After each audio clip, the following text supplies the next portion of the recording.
If God be for me, no man can be against me. No weapon fashioned formed against me shall prosper. Touch not my anointed, and do my prophet no harm.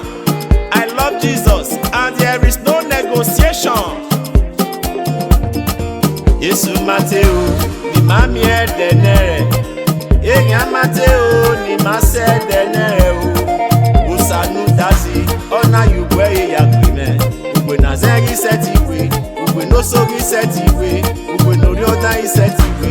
Eosa yakwime, unu nota yuya, eya nata werigbe. Unu no geme ya, eya na doku me bobo. Osaro moda o, osaro me yeke. Osadebamwen, Osadebamwen na computer. Osadebamwen, no man can be against me. Oh, I give me ye bike bidenya ugame. Osaro moda o, osaro me yeke. Iwe kenya kipya, iya degu mama kwame. Ijesu wase, nuna dole ta kwameji.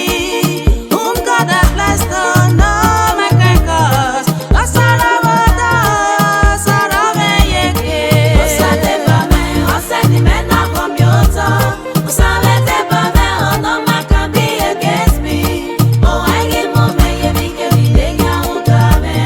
Osaro moda o, osaro me yeke. Osaro moda o, oro me yeke. Osaro moda o, osaro me yeke. God is on my side, oh weke me gize. Osaro moda o, osaro me yeke. Ema mesu ya usamagu me mogebo. Osaro moda o, osaro me yeke. If God be for us, no man can be against us. Osaro moda o, osaro me yeke. Ege mena kintiga zuwiki.